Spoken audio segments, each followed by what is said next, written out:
So, you did manage to come after all. My dear Watson, I didn't promise lightly. I even have the confetti, you see? And I have to offer you my most hearty felicitations. My dear Holmes. John! Just leave me for your wife who called. John!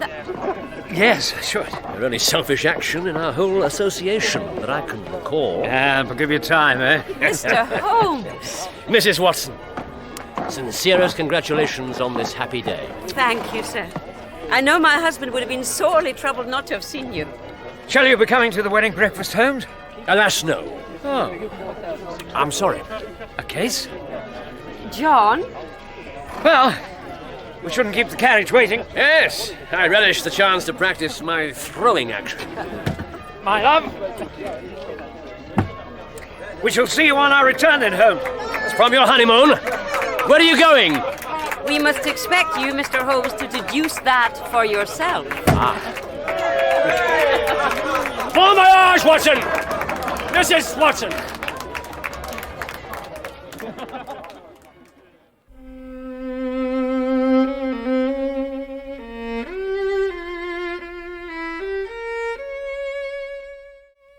The Blanched Soldier.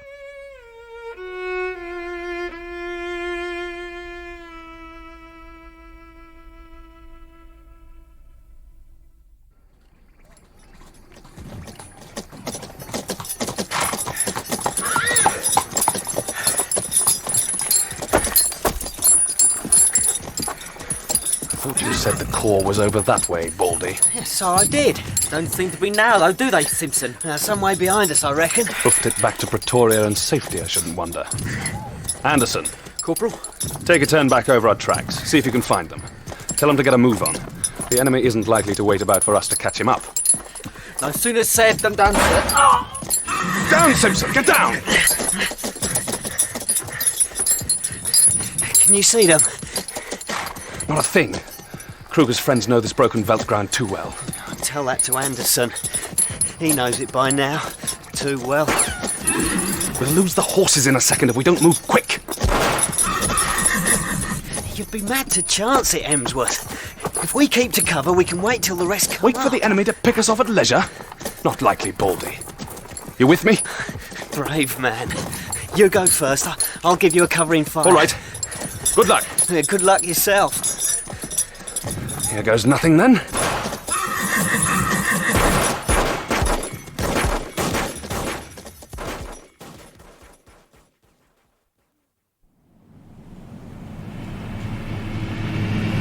They say there are two stages. The first is when one fears one's going to die. Breathe deep now. The second, when one fears one's not going to die after all. Try to watch the horizon. John, I can't even see the horizon. I'm sure I saw Cap Greenay just then. Don't try to cheer me up. I just thank goodness the rest of our European tour will be by train. Are you sure you wouldn't prefer to lie down? Oh, no, John. No, John. You're not doing too badly, you know. Even some of the crew are looking a bit green. If you can't find anything more helpful to say... I'm sorry. It won't be too long now. Oh. You cannot be long back from South Africa, Mr. Dodd. No.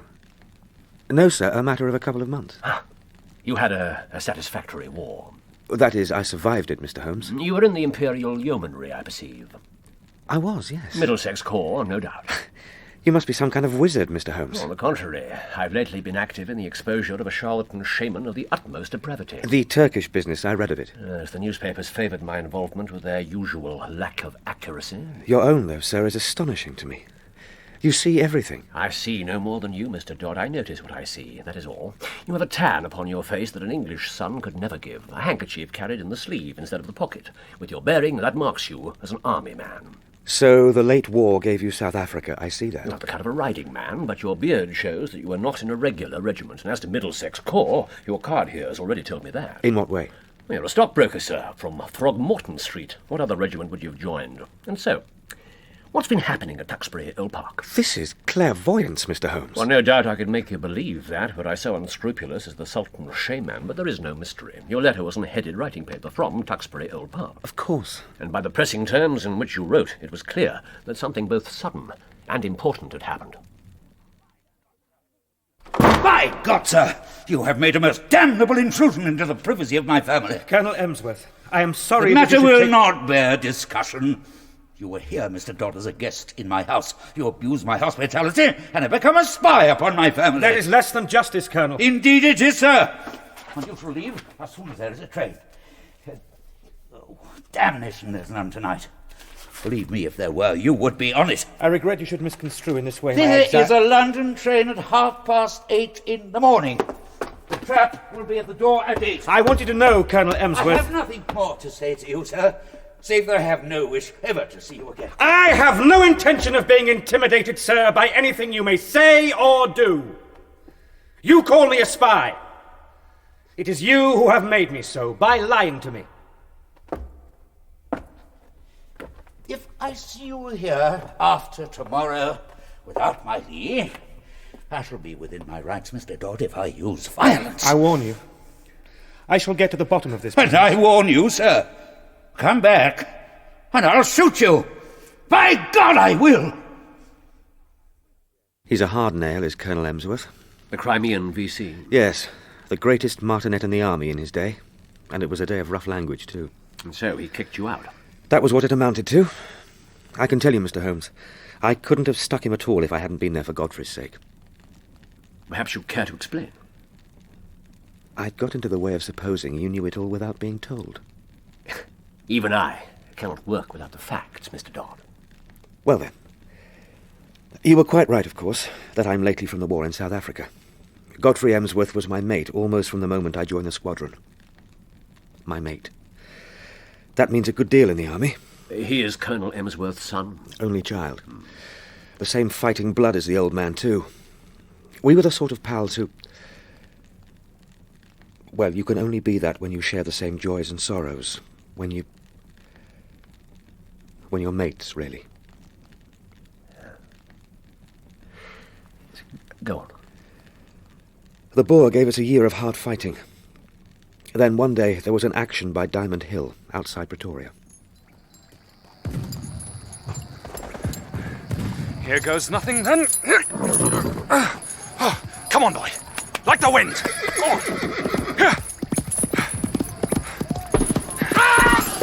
Simpson! Simpson! Bullet from an elephant gun. And you? I wasn't there. Godfrey and a couple of others had gone on ahead of us. Got lost, I don't know. Brother Boer was waiting for them anyway. But Emsworth wasn't killed. Oh, no. I had a letter from him, from the hospital in Cape Town. Then one from Southampton when he'd been shipped back home to England. But since then, Mr. Holmes, never a word. Not for 6 months and more. And you can see no reason. Mr. Holmes, he was my closest pal.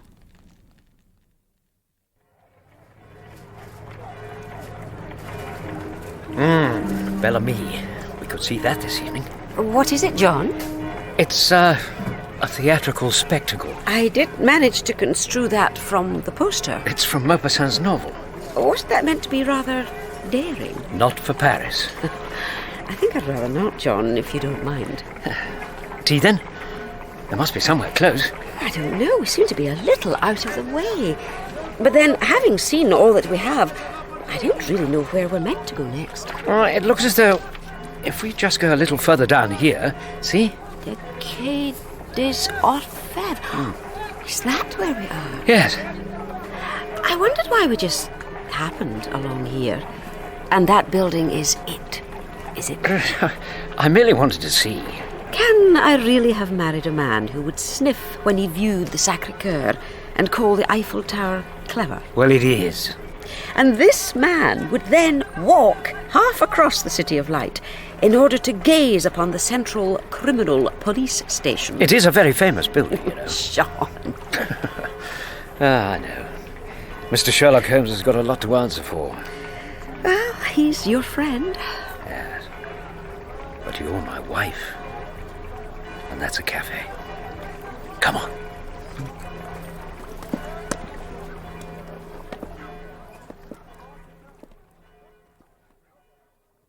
I take it was not at Colonel Emsworth's invitation that you went to Tuxbury Old Park. No. Godfrey's mother. She's a gentle little white mouse of a woman. Sent me a quite amiable reply to my letter to her. This was after the old curmudgeon of a father had spiked my guns on my first advance. You wrote to Colonel Emsworth first? Certainly. I observed polite convention, as you would expect.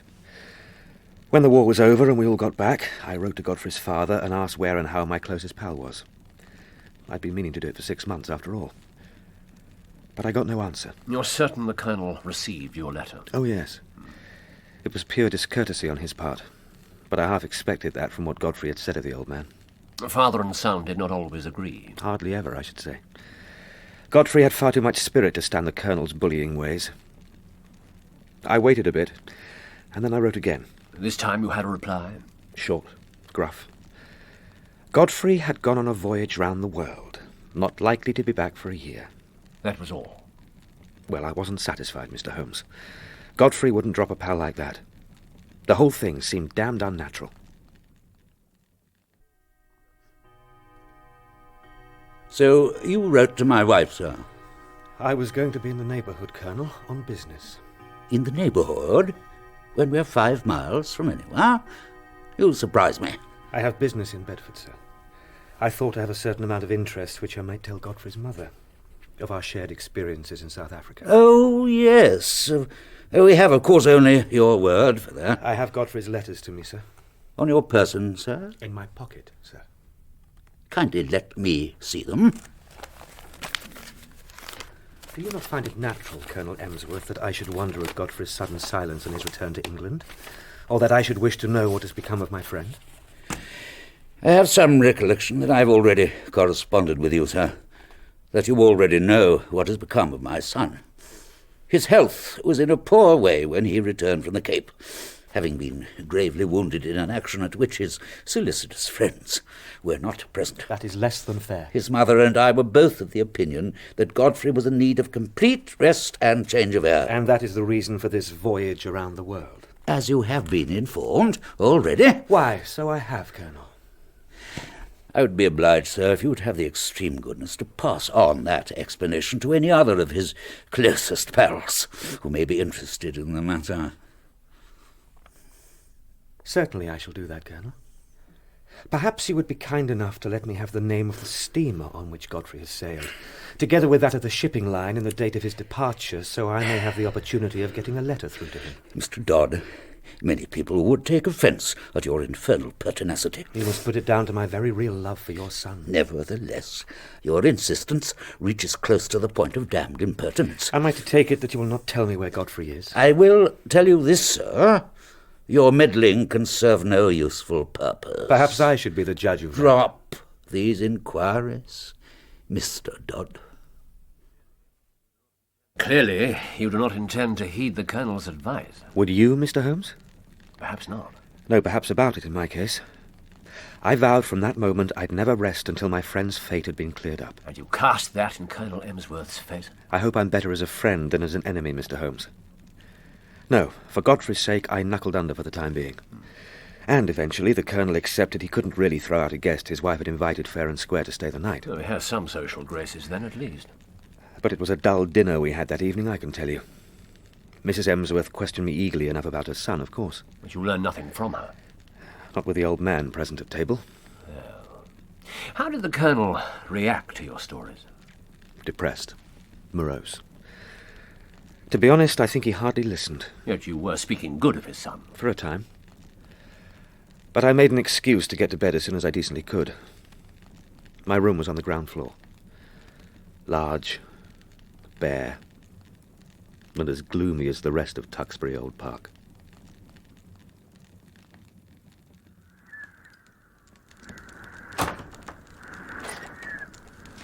I've brought you a fresh supply of coal, sir. The old butler, Ralph. He seemed about the same age as the house itself. And that is? Elizabethan, mainly. Mind you, his wife was probably even older. Yes, sir. You should be more comfortable now, I hope. It's bitter weather tonight. I know. There was no trap at the station. I walked and froze. Oh, dear. All the way from town. And these rooms are cold. Oh, don't worry. Most of us Cape veterans are in pretty rude health. I'll take no chill. It might help to close the curtains, sir. These big windows. No, don't. Thank you. It's a fine night, and I like a moonlit garden. Reminds me I'm back in England, Ralph. Home and safe. If you don't mind my asking, sir. Far away. I couldn't help hearing what you said of young Master Godfrey at dinner. It's good to have an appreciative audience. Well, you may know my wife had nursed him when he was a young lad. Certainly. I've often heard him say she was second in his affections only to his mother. Oh, that pleases me to hear, sir. So you might say from that I'm in a way to be his foster father. It's natural you should take an interest. You say Master Godfrey carried himself well, sir? By God, I do. Once, he pulled me right from under the Boers' rifles. He was always courageous. Just as well. Or I can tell you I shouldn't be here now. There wasn't a braver man in the whole regiment. Nothing would ever stop Master Godfrey, sir. There's not a tree in the old park he hasn't climbed. He was a fine boy, Mr. Doyle. I can well believe it. And you're the witness, sir. He was a fine man. You speak of him as if he were dead. I don't know what you mean. You say he was a fine man. What do you mean by that? What is all the mystery, Ralph? You will have to ask the master that, sir. He knows. Look here. For I'm going to ask you plain. What has become of Godfrey Emsworth? It's not for me to interfere. Good night, sir. Now listen. You'll answer me this one question. If I have to hold you here all night... Please let me go, sir. I must know. Is Godfrey dead? I wish to God he was. He ran from me, Mr. Holmes.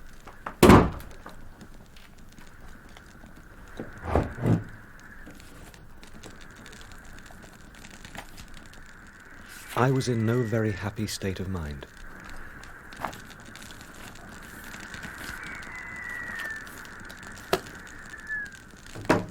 Oh, God help him! I thought it plain. My poor friend had got involved in some criminal endeavour. At the least, something which touched the family honour. So badly that that martinet father of his had sent him away. Could you believe that of him? Godfrey was sometimes easily influenced. I feared he might have fallen into bad hands, been misled to his ruin. But I knew my duty to him.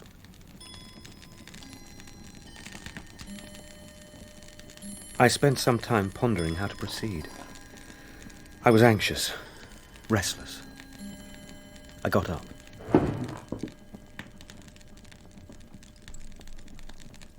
Godfrey! And there he was, my friend, standing before me. Dear heaven! Godfrey! Ah, your problem begins to present some very unusual features, Mr. Dodd. He stood outside the window, his face pressed against the glass. I thought he was a ghost. But then, his eyes met mine, and then I knew him for a living man. His face held my gaze. What a change, Mr. Holmes. He was so deathly pale. Ill, you mean? No, worse. Shocking. I've never seen a man so white. He sprang back. He saw you looking at him. I suppose so. Then he vanished into the darkness quicker than thought. Athletic, then? As ever he was. But slinking, furtive, somehow guilty. And that ghastly face, glimmering as white as cheese in the darkness. Mr. Holmes, I had known Godfrey as a frank, manly lad, my fellow corporal. But now... You followed him? I didn't wait about.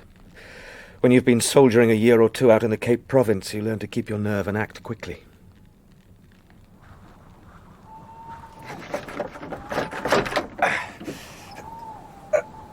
Even so, I wasn't as fast as I should have been. There was an awkward catch on the blasted window. Godfrey! I went the way I thought he must have gone. It was a long path and the light wasn't very good. Godfrey! Is that you? Wait, man!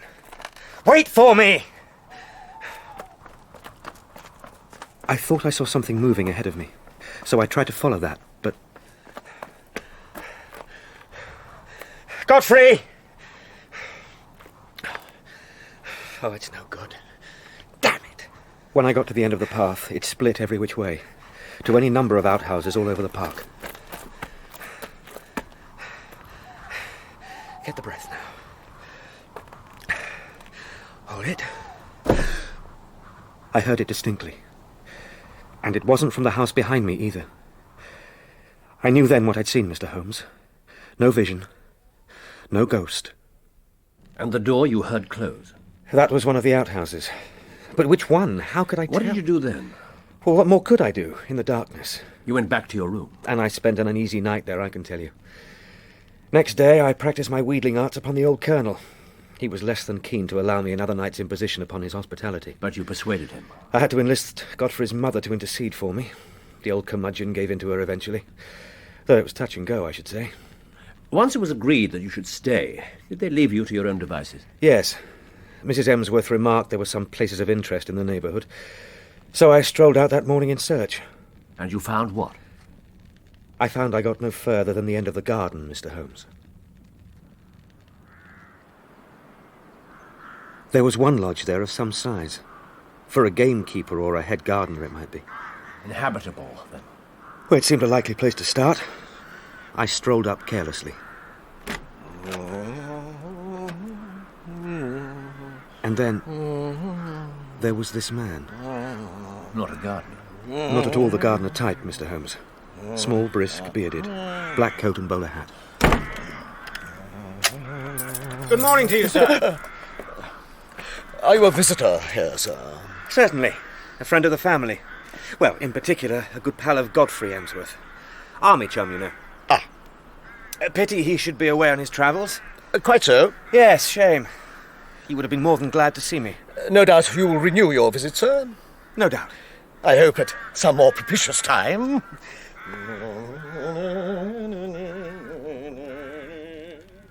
I've heard that tune better hummed. He never took his eyes off me as he went away, Mr. Holmes.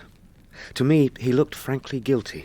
Did you manage to get a close look at the lodge from which this man emerged? So far as I could see, it was empty. So far as you could see? Well, that is, the windows were heavily curtained and I couldn't see in. I didn't want to spoil my own game by being too audacious. Certainly not. And I did notice the man was watching me. He had something to conceal. I thought so. And is this when Colonel Emsworth ordered you off the premises? Later. In the meantime, I went on with my inquiries. You continued to defy your host's expressed wish? Yes, I did. Excellent. I waited till night.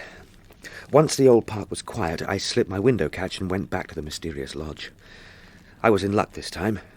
There was some light, breaking through a crack in the shutter. A fire? Blazing merrily. A bright lamp. And the bearded gentleman in the bowler hat? He was sitting opposite me, smoking a pipe, reading a newspaper. What paper? Well, I really took no notice. You took no notice? Well, no. Can it matter? Mr. Dodd, it's essential. Oh, I'm sorry. No. All is not lost. Possibly you observed if it was a broad-leaved newspaper? Now you come to mention it, it wasn't large, no. No, of the kind one associates with the weekly press. It might have been the Spectator. Ah, thank you. What really struck my attention, Mr. Holmes, was the second man. Godfrey Emsworth. Well, there's no point in your tale. Yes. Leaning upon his elbow, his body turned towards the fire. He seemed in the utmost melancholy. You're certain it was Emsworth? He had his back to me, but I've sat around countless Veld camp fires with that man. I can say I knew him, Mr. Holmes. And then there was a sharp tap on my shoulder, and Colonel Emsworth beside me. And you on the next available train back to London. Oh, this air. Fresh like... Mountain spring water? Mountain something, anyway. Mountain air, in all probability. Oh, and the views, John. Marvellous place for a sanatorium. Yes. Yes, it would be. But I'm not sure your practice will ever be able to support that sort of thing. Besides, you wouldn't really like to live here, would you? Cuckoo clocks, trees, And St. Bernard dogs. Mercenaries and the Red Cross. And those funny chalets with the gentleman and lady who tell the weather. No, a honeymoon is one thing. A fine thing. A wonderful thing. But London is for the rest of our lives, isn't it? We have to allow time to build up the practice, after all, and then to reap the reward of it. Yes, no retirement for me, unlike some. No bees. I find my powers undiminished, mind. Rather the contrary. Well, I have not been disappointed.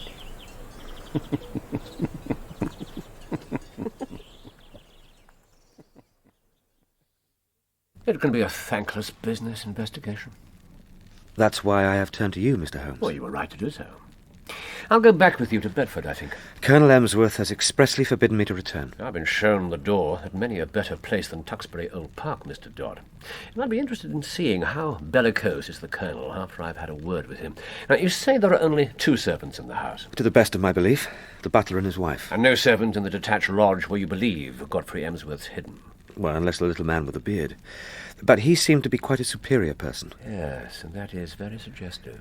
Of a mystery, it seems to me. Had you any indication that food was ever conveyed from the main house to the lodge? I did once see old Ralph carrying a basket down the garden walk in that direction. See, you've gathered together the essentials of the puzzle with great astuteness, Mr. Dodd. Oh. You'll be happy to hear the matter presents few difficulties in its solution. Yes?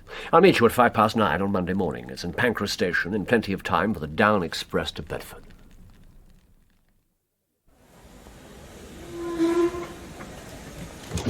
Oh, Mr. Holmes! I'd begun to think you'd missed the train. In you come, then. My heavens, Holmes! Do you always cut it so fine when you take a train? My friend Watson would tell you, gentlemen, it's my habit never merely to step onto a stationary train, nor if there's a moving one in the vicinity. Oh, then this gentleman is not Dr. Watson? Alas, no, sir. Oh, my colleague and biographer has, I regret to say, deserted me for a wife. No, this is an old friend of mine from before my days as a consulting detective. Mr. Dodd, I am glad to meet you. It's possible the journey may prove entirely unnecessary to him. Well, I wish you'd mentioned that, Holmes, in the first place. On the other hand, it may be absolutely essential.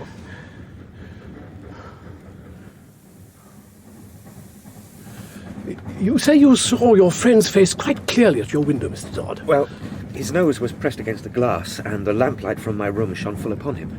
How much clearer would you like? You see? I'm prepared to accept that it was indeed him, but you say he was changed, sir. In colour, yes. His face was...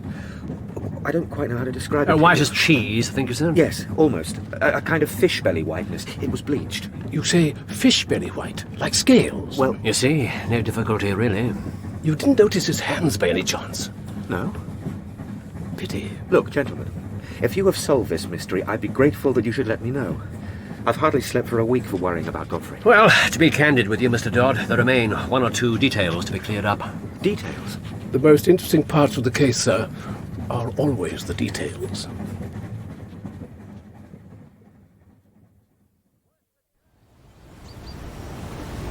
Worth the journey? I should say so. Oh, the noise, John. There's quite a number of tourists stop by here nowadays. It's by far the most spectacular fall. John, What? do you know that gentleman? Who? There. He seems to know you. Oh, I don't think so. Damned impudence of the man. He must be foreign. Waving like that to a stranger. We are the foreigners, my dear. Dr. Watson? Dr. John Watson, is it not? That is my name, monsieur. And, madame. Enchanté. Monsieur? I shall be glad to know, sir, how I may have made your acquaintance. We share a profession, you could say. I am a general practitioner. Of course. And you are here for your honeymoon. You seem to know a lot about us. Chère madame, it is my vocation to know about people. If you are unwilling or unable to explain how you came to be following us, sir... I am a pèlerinage, a pilgrim, you could say. Why in the world here? To see with my own eyes the famed Reichenbach Falls. The Reichenbach? John?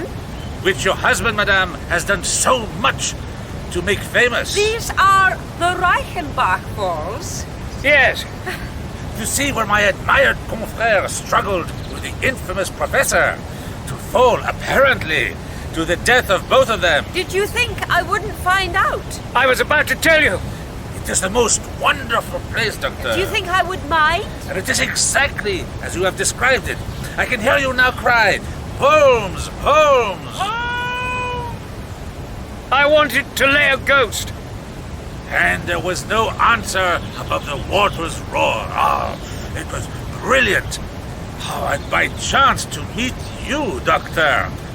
Oh, John. You could say my happiness is complete. You are too good, sir. Oh, I forgot. My car. Doctor, chère madame. And so, goodbye. Goodbye. Au revoir. Who was that? John? What is his card? Dear goodness.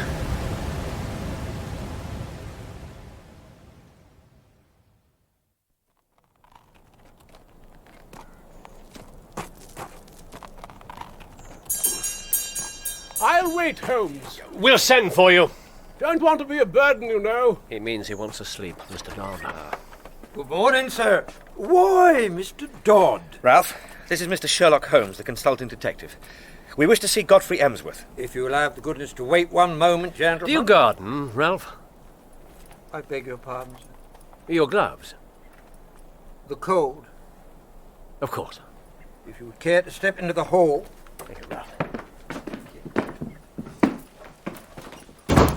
I will inform Colonel Emsworth of your arrival. Thank you. That should be interesting. Oh, Mr. Holmes, your hat. I can right my own clumsiness, thank you. Just you get the old Colonel, Ralph, will you? By God! Mr. Dodd, Colonel. Did I not tell you you are ordered off the premises, you infernal busybody? And Mr. Sherlock Holmes. At your service, Colonel. Damn your service, sir. Ralph, telephone the county police. Tell the inspector there are burglars in the house. Did you call me thief, sir? One moment, I have to warn you, Colonel. Any police interference would bring about the very catastrophe you so dread. Ralph! If you'll permit me. What the devil are you waiting for? Ring up the police at once. Tell them if not thieves. Now, this, Colonel, this is what has brought us here.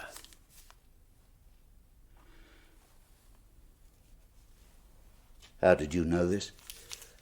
It is my business to know things. My trade. Why, Godfrey, old man. This is fine. Don't come near me, Jimmy. What? This is very sudden, Colonel. These gentlemen have forced our hand. Keep your distance. It disarranges all our plans. Can't be helped, Mr. Kent. No, gentlemen, it can't. Nor should it. You may well stare. Well, what do you expect of me? Not quite the smart lance corporal you knew, Jimmy, am I now? What in heaven's name is the matter with you? It's why I don't exactly court visitors. Mr. Kent here has been my only constant companion. Keeper, you mean? The only thing I keep, sir, is this young man's secret. Until now. I saw you at my window, Godfrey. I shouldn't have done it. But old Ralph told me you were staying at the house. I couldn't help taking a peep at you.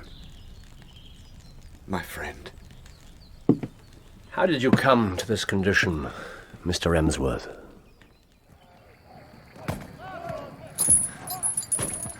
Here goes nothing then.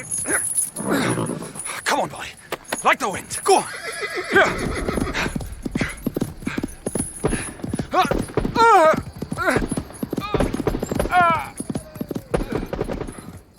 The Buffel-Spruit skirmish. Godfrey was hit. Galloped several miles before I finally fainted. Fell off the saddle. We thought you'd been killed. It might have been better. By the time I came to myself, it was night.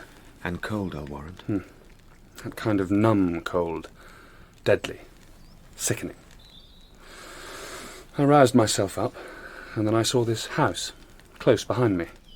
And weak and ill as I was, I dragged myself to it. My only hope.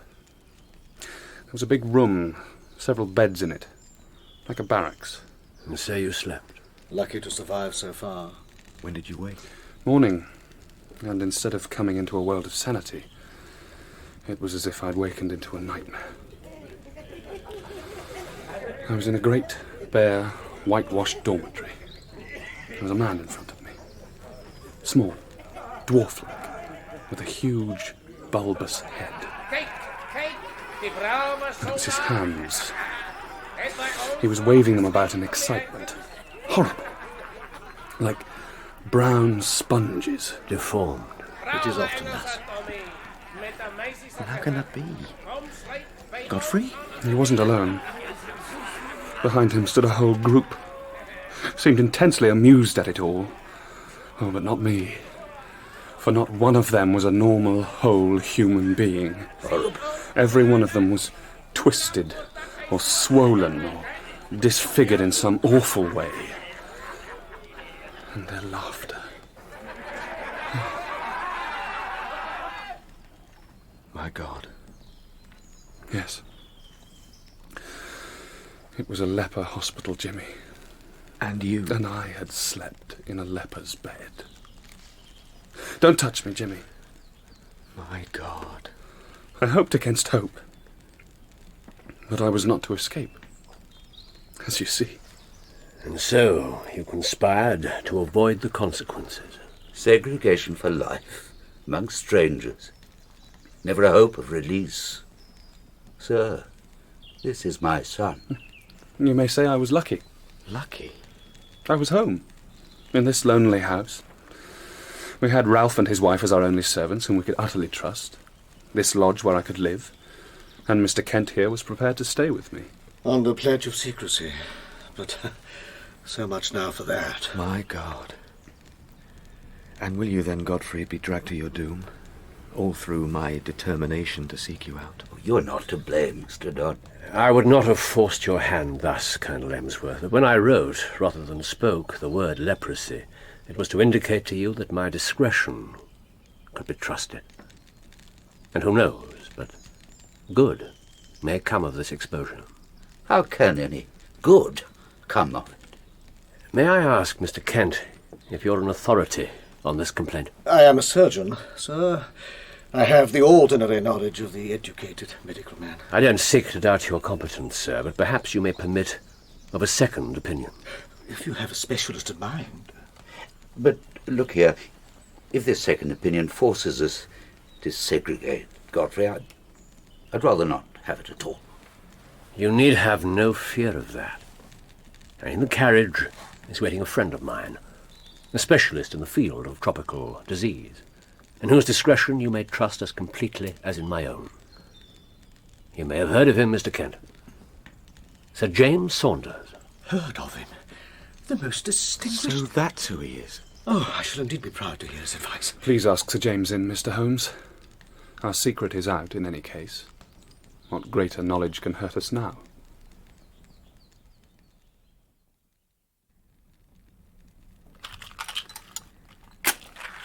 Well, well. So, you met Monsieur Jules Gervais at the Reichenbach Falls. One of my professional rivals, Mrs. Watson.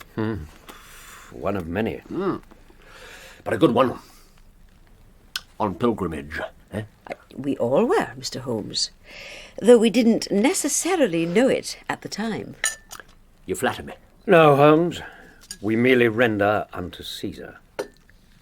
Well, I wrote some good things of you, didn't I? Let us see, shall we, since you now feel you can do without me, to the extent of becoming your own biographer. An experiment, Doctor. You've urged me to do it often enough. Page 1. A companion to whom the future is always a closed book. You missed limited ideas there at the beginning. It's been exceedingly pertinacious just afterwards, and you entirely ignore all the good things I put down about you. You certainly failed to mention that I should have diagnosed a case of leprosy right away. But you were not here, my dear fellow. That's the point. In any case, it was not leprosy after all. Ichthyosis.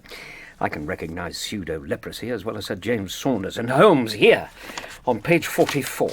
In strides the great dermatologist to reveal that Godfrey Emsworth has merely a benign skin complaint, a deus ex machina, surely. A literary device of long and stainless pedigree. Even so, were I a critic, I should say you skimmed rather lightly over the explanation of your deductive basis. If I do that, it's because there's no more to be said. Your readers expect it. Your readers, John. Precisely, Mrs. Watson. My readers do not yet exist. What putative expectations, Doctor, would you have me satisfy? You could have made more play of your other theories. My dear fellow, there was no credible alternative. It's possible Godfrey Emsworth could have been in hiding for a crime. But in that case, what crime? And why would the family not have sent him away, as they claim? That voyage round the world would have been quite the thing. Very well, but the madness theory. Well, it's more plausible, yes. There was the presence of Mr. Kent as a sort of keeper. And he did keep the lodge door locked. Yes, but no superintendent of the insane would be so lax as to allow his charge to get loose like that, to come down at night to have a look at his friend. And so you are left with the theory of disease. Of a kind for which the authorities would enforce segregation. I would have been helped enormously had Mr. Dodd been able to tell me what was the paper he saw Kent reading, or the Lancet, say, or the British Medical Journal, would have been conclusive. Well, I should have said leprosy from the moment Mr. Dodd mentioned the whiteness. Quite so, Doctor. The indications of the bleached skin, however, were enough to alert even me, and I confirmed my suspicion immediately upon my arrival at Tuxbury Old Park. The pantomime with your hat. Yes, there was a strong smell of disinfectant. It came from the gloves old Ralph had just taken off. What, to avoid contagion, you mean? Certainly. It was quite unnecessary, of course, as Sir James was at once able to confirm. And shall you publish your narrative, Mr. Holmes? I think not. I am compelled to admit, having taken the pen into my own hand, as never before, I am a great admirer of my Watson. So am I, Mr. Holmes.